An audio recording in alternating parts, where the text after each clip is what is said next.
mwaramutse bakundwa nshuti na bene data muri hano kuri jewe ni ihigwe ridasanzwe kubana namwe muri uno mwanya kugira ngo musangire namwe umwanya wo kuyaga ku mugambi w'Imana uhwanye n'iki gihe c'iherezo. Arico gituma nshaka gusoma muri Yohana igice ca gatatu uhereye ku murongo wa 11 ukabandanya havuga hati nukuri ndakubwire twebwe tuvuga ico tuzi kandi dushingira intahe ico twabonye, ariko ntimwemera igishinga ntahe cacu. Ko nababwiye ivy'isi ntimwemere, none muzokwemera mute nene babwira ivy'ijuru? Ntawaduze mw'ijuru atari uwamanutse ava mw'ijuru, niwe mwana w'umuntu wo mw'ijuru. Kandi uko Mose yamanitse inzoka mu bugaragwa, niko umwana w'umuntu akwiye kumanikwa,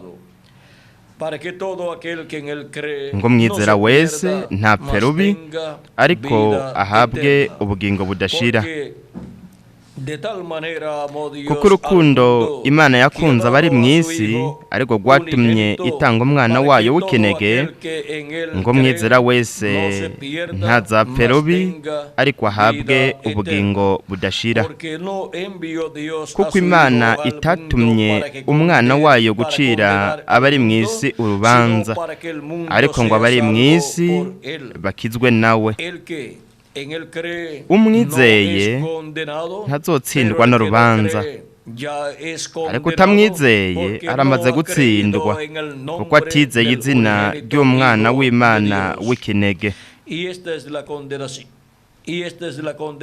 Uku niko gutsindwa, kuko umuco waje mw'isi, ariko abantu bagakunda umwiza kuruta umuco, kuko ibikorwa byabo ari bibi. Kuko ukora ibibi wese yanka umuco, kandi ntaza ku muco kugira ngo ibikorwa byiwe ntibihanwe. Ariko ukora iby'ukuri aza ku muco kugira ngo ibikorwa byiwe biseruke ko byakorewe mu Mana. Ese Imana yihozagira ubugingo bwacu kubw'ijambo ryayo ikatwemerera kuritahura. Icigwa cacu mw'uno mwanya ni kuvuga ibihwanye n'ivyo tuzi hamwe n'ivyo twumvise. Murashobora gufata ivyicaro vyanyu. Biciye muri Bibiliya dushobora kubona ko Imana yarungitse intumwa zayo uva mu ntambo kuja mu yindi, abavugishwa n'Imana bayo, kandi bo bavuze ibyo bumvise ku Mana.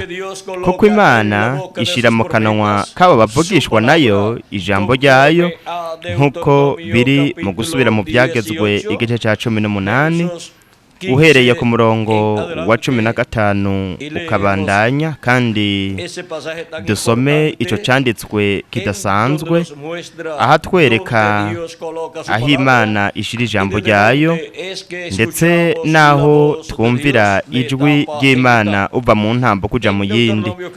Mu gusubira mu byagezwe igice ca 18 umurongo wa 15 kugeza kwa 19 haravuga ngo uhoraho Imana yanyu azobahagurukiza uvugishwa nawe ameze nkanje, ava muri mwebwe mubi wanyu, azaba ari we mwumvira. Bizoba nk'uko mwabisavye uhoraho Imana yanyu muri Horebu kuri wa munsi mwari mukoranye, aho mwavuga muti ntidusubire kumva ijwi ry'uhoraho Imana yacu, no kubona ujya muri ruhambaye ntiduhave dupfa. Uhoraho akambarira ati ibyo bavuze babivuze ko, ati nzobahagurukiriza uvugishwa nanje ava mu biwabo ameze nkawe, ati nzoshira amajambo yanje mu kanwa kiwe, nawe azobabarira ibyo ndamugeze vyose. Mbega niho Imana ishira amajambo yayo ni mu kanwa k'abavugishwa nayo irungika muri buri gihe. Uko niko rero abantu bashobora kumva ijwi ry'Imana hariko havugwa ubutumwa buhwanye n'igihe umuntu aba ariko arabamwo. Ati kandi utazokumvira amajambo yanje uyo azovuga mu izina ryanje nzobimuhora. Iyo Imana irongetse umuvugishwa n'Imana ntumwa mu gihe canke mu kiringo, ishira amajambo yayo yo muri ico gihe ku bw'abo bantu mu kanwa ko muvugishwa n'Imana. We avuga ijambo ry'Imana ryo muri ico gihe, ubutumwa bw'Imana bwo muri ico gihe, nuko bagahezagirwa abakira umuvugishwa n'Imana, kuko uwakira umuvugishwa n'Imana mu izina ry'umuvugishwa n'Imana ahabwa impera nk'iy'umuvugishwa n'Imana. Ariko abo batakira uwo muvugishwa n'Imana ntibumve n'ubwo butumwa bwiwe, Imana iravuze ati nzobibahora. No kuvuga ko Imana izohana uwo muntu, nuko uwo muntu atakaza uburenganzira bwo ku bugingo buhoraho, kuko atumvirije ijwi ry'Imana ryaje biciye mu muvugishwa n'Imana ntumwa yarungitse muri ico gihe. Petero ariko aravuga n'amajambo ay'Imana yavuze biciye mu muvugishwa n'Imana Mose mu gice ca 3 umurongo wa 18 kugeza kwa 23 mu gitabo cye vyakozwe n'intumwa. Petero yavuze yuko Imana izomurandura mu bantu bitse atakaza uburenganzira bwo ku bugingo buhoraho uwo muntu. Rero mwitegereze namwe, ndetse n'igihe umwana w'Imana yaza nawe nyene turabona ko yari umuvugishwa n'Imana aruta abandi bavugishwa n'Imana, kuko ni mu kanwa hamwe no mu mutima w'abavugishwa n'Imana niho Imana ishira amajambo yayo, ubutumwa bwayo buhwanye n'ico gihe, mu gihe Imana iba yarungitsemwo uwo muvugishwa n'Imana. Kuko uhoraho umwami Imana ntaco azokora atabanje kwibira akabanga abasavye biwe avugisha. Niko bivugwa muri Amosi igice ca 3 umurongo w'indwi. Rero turabonye iri banga ryaho Imana ishira amajambo yayo kubw'abantu, iyashira mu kanwa hamwe no mu mutima w'umuvugishwa n'Imana, ari waza arungitswe n'Imana, kandi aba yarumvirije Imana, aba yarumvise Imana, kumva ijwi ry'Imana, agaheza rero akaza kuribwira abantu ibiremwa abantu. Kandi iyo avuze iryo jambo n'ijwi ry'Imana hagati mu biremwa abantu, riba ririko riramenyekanisha ibintu abantu bategerezwa gutahura muri ico gihe. Imana biciyemwo muvugishwa n'Imana igaheza igahishura ibintu byose bihwanye n'ico gihe, kuko uhoraho umwami Imana ntaco azokora atabanje kwibira akabanga abasavye biwe avugisha. Turafise akarorero ko muvugishwa n'Imana Nowa, ari we yarungitswe n'Imana, kandi Imana yashize ijambo muri we iry'Imana. Uw'Imana yahishuriye ivyo yari igiye gukora muri ico gihe, arivyo vyari ibintu biteye ubwoba ku kiremwa muntu, agatikizo k'ikiremwa muntu hamwe n'umwuzure. Rero nta wundi muntu yarazi yuko ico gihano kizoza, ico gihano c'Imana c'umwuzure, kiretse umuvugishwa n'Imana Nowa, ari we yari yahishuriwe n'Imana ibizoza. Kuko uhoraho umwami Imana ntaco azokora atabanje kwibira akabanga abasavye biwe avugisha. Uwo muvugishwa n'Imana yatanguye kumenyekanisha ivy'Imana yari igiye gukora muri ico gihe, ndetse kandi atangura no kumenyekanisha n'uburyo umuntu yohunga ico gihano c'Imana, arivyo vyaro kwinjira mu bwato Nowa yari karubaka. Ubwato Imana yari yabwiye Nowa ko yokubaka kugira ngo bakinjishwe ibyago byari kuza muri ico gihe. Ariko mwitegereze namwe, Nowa n'umuryango wiwe nibo bonyene bizeye ubwo butumwa bwari bwahishuriwe umuvugishwa n'Imana Nowa. Abasigaye mu bantu ntabwo bizeye. Mu yandi majambo, ntabwo bari bagavye ngo bihane ibyaha byabo. Kandi igihe umwuzure waza wabatwaye bose kiretse Nowa hamwe n'umuryango wiwe, aribo bizera Imana, kandi ni nabo batangira Imana ibimazi ivy'ibitungwa ku bw'ivyaha, kugira ngo ibyaha byabo babitwikiriza amaraso y'ibyo bitungwa. Rero dushobora kubona ingene vyabaye mu gihe ca Nowa, aho ijwi ry'Imana ryari ririhe, ryari riri mu mvugishwa n'Imana yitwa Nowa, kandi yari karahishura ibintu vyari bigiye kubaho vuba muri ico gihe, ariryo ryari iherezo canke igihe c'iherezo kwa rurya runganwe rwariho imbere y'uwo mwuzure. Rero muri buri gihe ubwo Imana irungitse umuvugishwa n'Imana, haba hari ikintu Imana itegerezwa kumenyesha ikiremwa muntu ikabwira abantu, kandi biciye mwo muvugishwa n'Imana niho abantu bumvira ijwi ry'Imana. Buri gihe ijwi ry'Imana ryamye ririhe, riri mu bavugishwa n'Imana. Nico gituma dufise Bibiliya ariyo yaje ikagaragara kubwo kwigaragaza ko Imana yigaragariza mu bavugishwa nayo, kandi biciye mu bavugishwa n'Imana yarahejeje iravugana n'ibiremwa abantu, ibabwira ibintu byose biri muri Bibiliya. Rero dushobora kubona ko na Yesu ubwiwe nawe nyene yari umuvugishwa n'Imana, umuvugishwa n'Imana mukuru, ari nawe Imana yavugiyemwo. Nico gituma intumwa mutagatifu Pawulo itubwira mu gwete yandikiye Abaheburayo igice ca mbere uhereye ku murongo wa mbere ukageza ku wa kabiri, iratubwira iti kera Imana yabaririye basugokuruza mu kanwa k'abavugishwa nayo mu bihe vyinshi no mu buryo bwinshi. Imana mwitegereze namwe yavuze mu bihe byinshi, mu bihe bitandukanye, yabwiye ubwoko bw'Abaheburayo biciye muri bande, mu bavugishwa n'Imana. Habandanya havuga hati muri iyi minsi y'iherezo yabaririye twebwe mu kanwa k'umwana wayo, no kuvuga ngo muri Yesu Kristo, uwe yashiriyeho kuba samorogo wa byose, niwe yahaye kurema isi.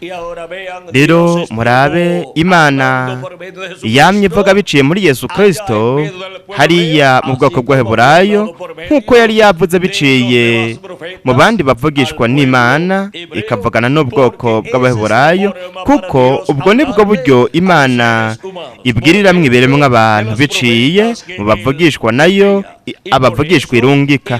Nico gituma umwami Yesu Kristo bwiwe nawe nyene yari umuvugishwa n'Imana, umuvugishwa n'Imana ahambaye cyane kurusha abandi bavugishwa n'Imana bose baciye kuri uno mubumbe w'isi. Kandi biciye mwo muvugishwa n'Imana bamye bumviramwo ijwi ry'Imana, nuko Imana nayo yamye ivugana n'ubwoko bw'Abaheburayo. Nico gituma Yesu Kristo ariko arasenga, ariko asengera abigishwa biwe, yashobora kuvuga ati data ubeze mukuri, ijambo ryawe niryo kuri. Ndetse kandi yaravuga ati nabahaye ijambo ryawe, kandi nabo bararyakiriye. Rero dushobora kubona ko muri Yesu hari harimwo ijambo rya data wo mw'ijuru ririko riravugwa, ribwirwa ihanga ry'Abaheburayo. Rero amajambo ya Pawulo mwitegereze namwe arimwo ukuguhishurirwa kw'Imana, yuko Imana biciye, yuko Imana yamye ivuga biciye mu bavugishwa nayo, abavugishwa n'Imana yarungitse, harimwo na Yesu mu bavugishwa n'Imana bahambaye b'Imana, nk'umuvugishwa n'Imana akomeye cyane mu bandi bavugishwa n'Imana bose.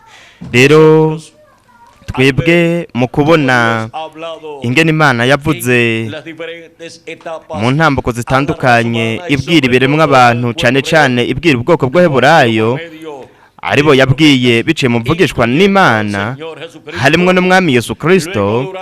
Hanyuma mu ntambuko zitandukanye z'ishengero rya Yesu Kristo, Imana yamye ibwira ishengero ryayo biciye mu ntumwa hariya mu ntango, hanyuma ibabwira biciye mu bamarayika ndwi ntumwa, ari nabo Pawulo yari uwa mbere muri bo.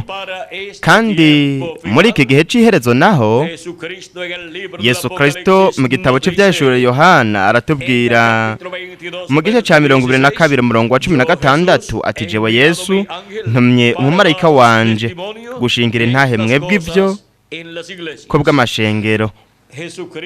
Yesu Kristo avuze ko yarungitse marayika wiwe kugira ngo ashinge intahe y'ibi bintu mu mashengero. Uyu mumarayika ntumwa ni umuvugishwa n'Imana ntumwa wa nyuma w'umwami Yesu Kristo arungitswe ku ishengero ry'umwami Yesu Kristo, uwo Yesu Kristo arungitsemwo ukuguhishurirwa kose kw'Imana hamwe n'ibintu byose Yesu Kristo ashaka kubwira ishengero ryiwe. Nico gituma yavuze ati, jewe Yesu ntumye umumarayika wanje gushingira intahe mwebwe ivyo ko bw'amashengero. Uyu mumarayika ntumwa, uyu muvugishwa n'Imana ntumwa, uwo azoba hari ku munsi wa nyuma ni ugutumwe n'umwami Yesu Kristo. Mu yandi majambo, ni igikoresho ca Yesu Kristo kugira ngo avugane n'ishengero ryiwe biciye mwo muvugishwa n'Imana ntumwa yitwa marayika w'umwami Yesu Kristo. Nico gituma uguhishurirwa kwa Kristo kose kuza ku ishengero ryiwe muri marayika wiwe ntumwa. Kandi mu vyeshure Yohana igice ca mbere umurongo wa mbere kugeza ku wa gatatu haravuga hati uguhishura kwa Yesu Kristo uko yahawe n'Imana ngo yereke abagurano biwe ibigira bibeho vuba, agatuma umumarayika wiwe akabimenyesha umugurano wiwe Yohana. Nibiciye muri nde haza uguhishurirwa kwa Yesu Kristo, nibiciye muri marayika w'umwami Yesu Kristo.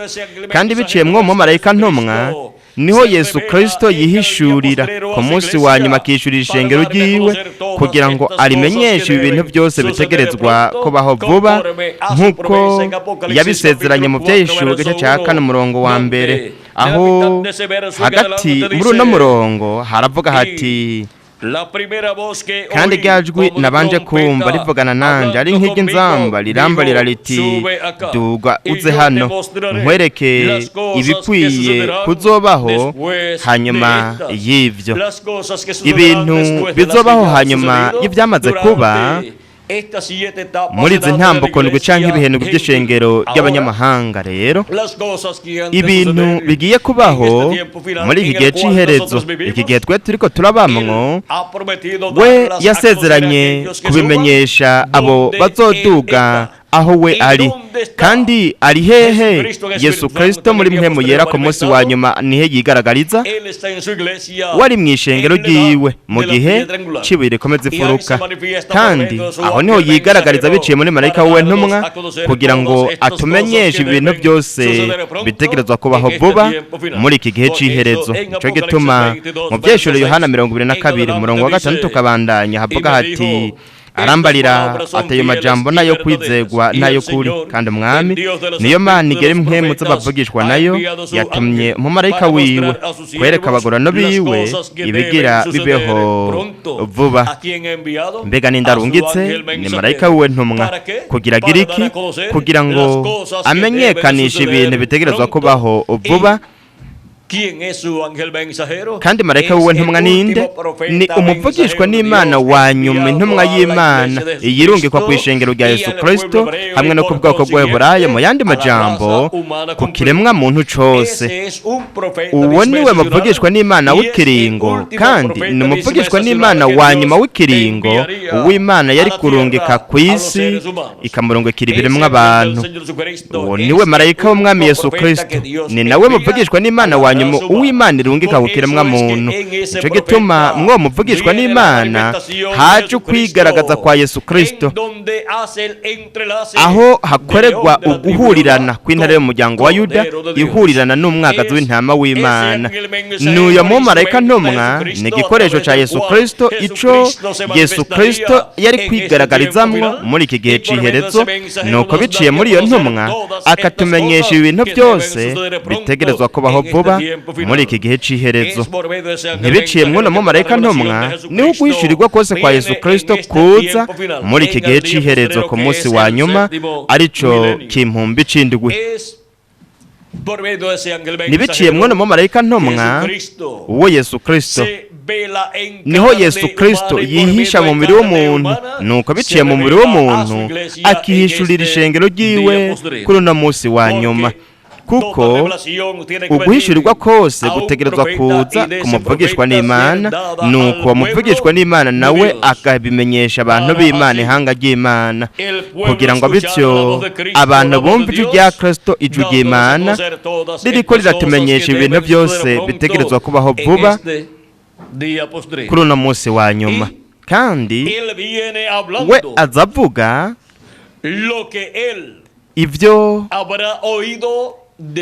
ibyo yumvise kuri Yesu Kristo, kandi ibyo nibyo azomenya.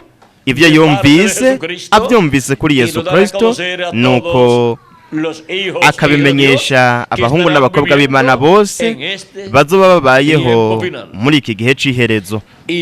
Kandi we azogaragara avuga ibihwanye n'ibyo tuzi kandi n'ibyo twumvise. we azoza avuga ibihwanye n'ijambo ry'Imana hamwe n'amasezerano ahwanye n'iki gihe cy'iherezo. hari nayo masezerano twasomye kandi twaranayumvise igihe iyavugwa. ubu rero uyu muvugishwa n'Imana ntumwa araje, yitwa marayika wa Yesu Kristo, arungitswa na Yesu Kristo, atumenyesha bino bintu byose bitegerezwa kubaho vuba muri iki gihe cy'iherezo. murabe nk'uno mumarayika w'umwami Yesu Kristo aje ashingira intahe ibi bintu byose. haravuga hati, arambara ati, amajambo nayo kwizerwa n'ay'ukuri, kandi umwami niyo Mana igera impwemu z'abavugishwa nayo, yatumye umumarayika wiwe kwereka abagorano biwe ibigira bibeho vuba. aje amenyekanisha ibintu bigiye kubaho vuba, kuko ari umuvugishwa n'Imana mukuru, ni umuvugishwa n'Imana w'ikiringo. ari nawe aje asizwe na mpwemu wa Yesu Kristo, no kuvuga ngo aje asizwe na mpwemu yera, aje afise ikidomejo c'Imana nzima arico mpwemu yera, kandi aje avuga ibihwanye n'ibyo tuzi hamwe n'ibyo twumvise biciye muri Bibiliya. bino bintu nibyo aje atubwira muri iki gihe cy'iherezo, kandi anatumenyesha ibintu bigiye kubaho muri iki gihe cy'iherezo.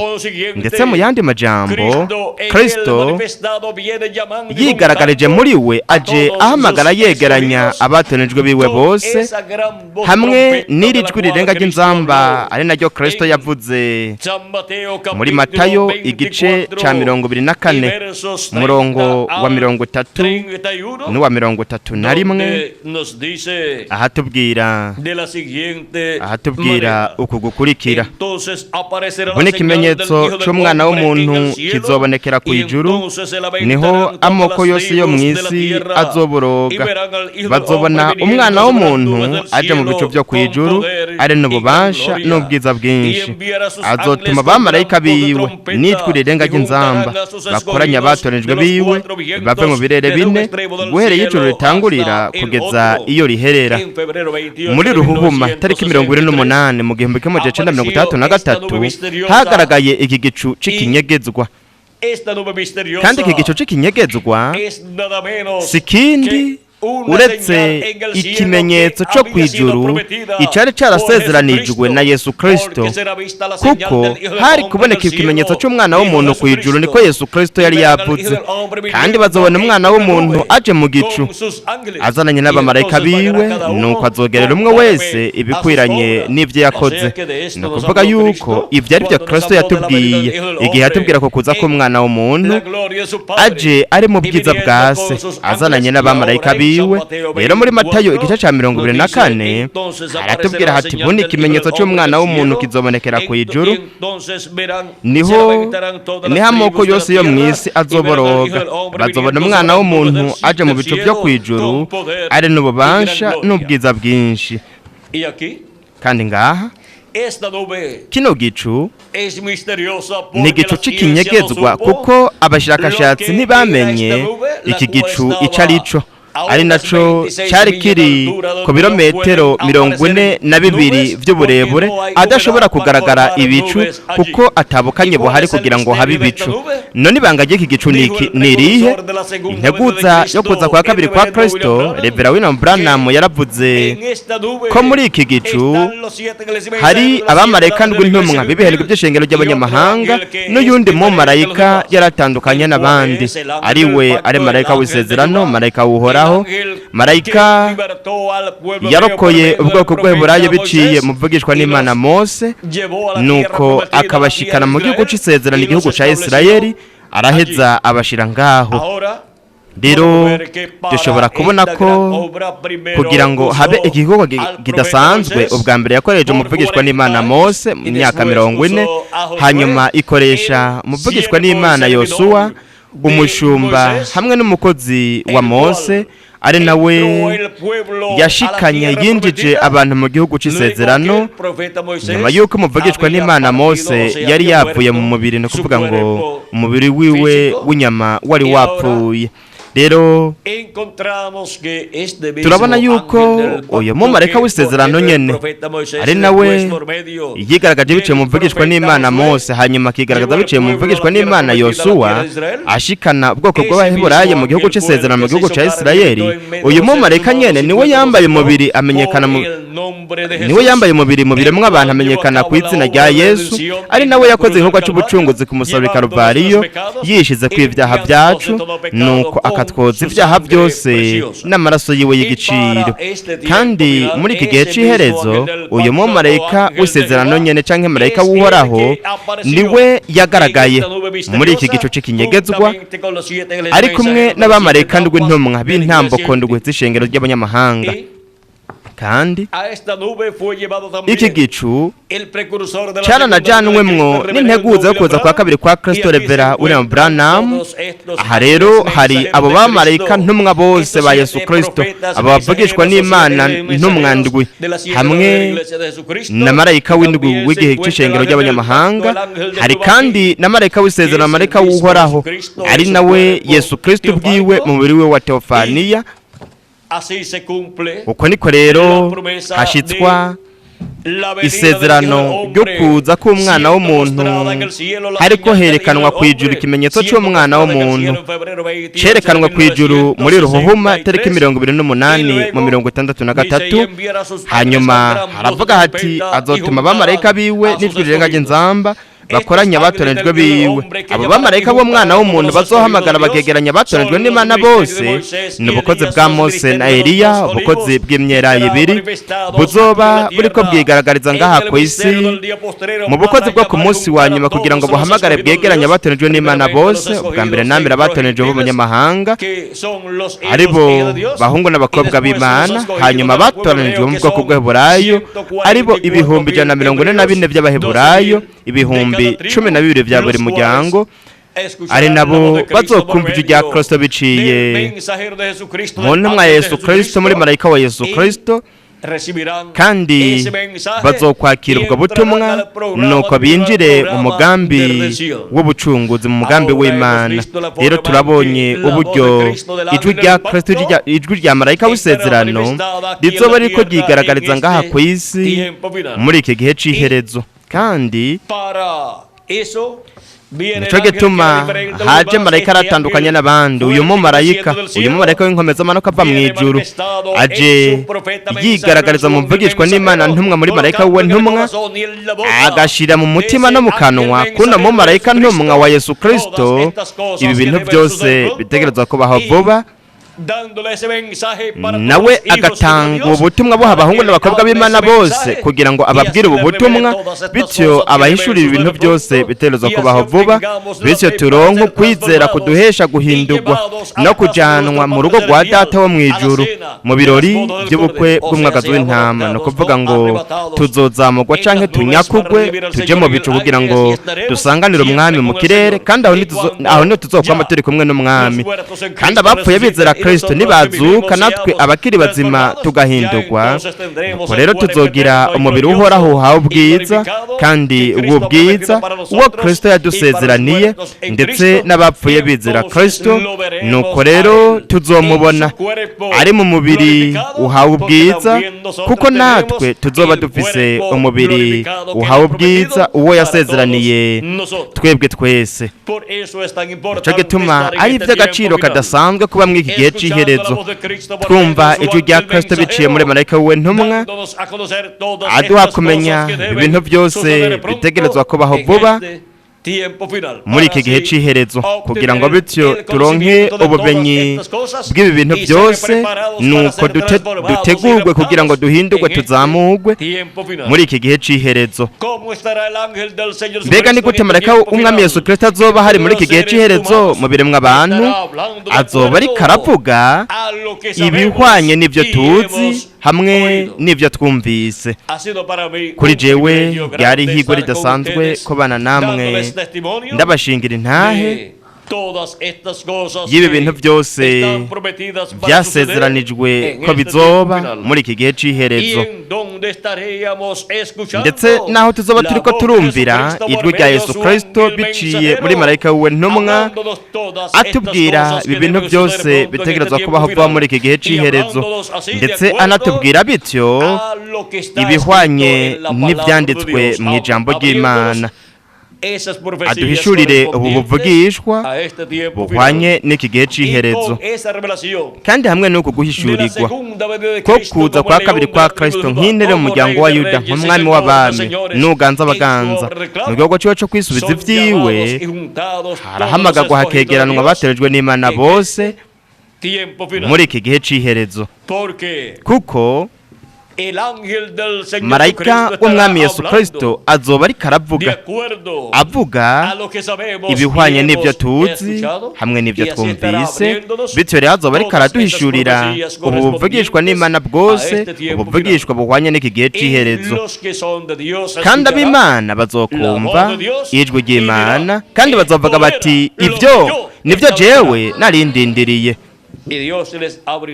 Imana izobungura ubwenge kugira ngo bashobore gutahura bino bintu byose azoba ariko aravuga marayika w'umwami Yesu Kristo, ari nabyo Kristo azobishira mu mutima wiwe no mu kanwa kiwe, nawe azovuga avuge ibintu byose Yesu Kristo azomugera kuvuga, abwira ihanga ryiwe, ishengero ryiwe, hanyuma akabibwira n'ubwoko bw'Abaheburayo. Buri muntu wese izina ryiwe ryanditswe mu ijuru mu gitabo cy'ubugingo cy'umwagazi w'intama azokumva ijwi ry'umwami Yesu Kristo biciye muri marayika wiwe ntumwa, kandi azoronka ukwizera kumuhesha guhindurwa no kuzamurwa muri iki gihe cy'iherezo. Kuri jewe ryari ihigwe ridasanzwe kubana namwe muri kano kanya, ndabashingira intahe y'iki cigwa cacu, kuvuga ibihwanye n'ibyo tuzi hamwe n'ibyo twumvise. Ese imigisha ya Yesu Kristo marayika w'isezerano yoba kuri mwebwe mwese no kuri jewe nanje, kandi ese vuba hokuzura igitigiri c'abaterejwe n'Imana, vuba abapfuye bizera Kristo bazuke bari mu mibiri ihoraho, natwe abakiri bazima duhindurwe, nuko tujanwe mu rugo rwa Data wo mw'ijuru mu birori by'ubukwe bw'umwagazi w'intama muri iki gihe cy'iherezo, mu izina rihoraho ry'umwami Yesu Kristo. Amen kandi amen.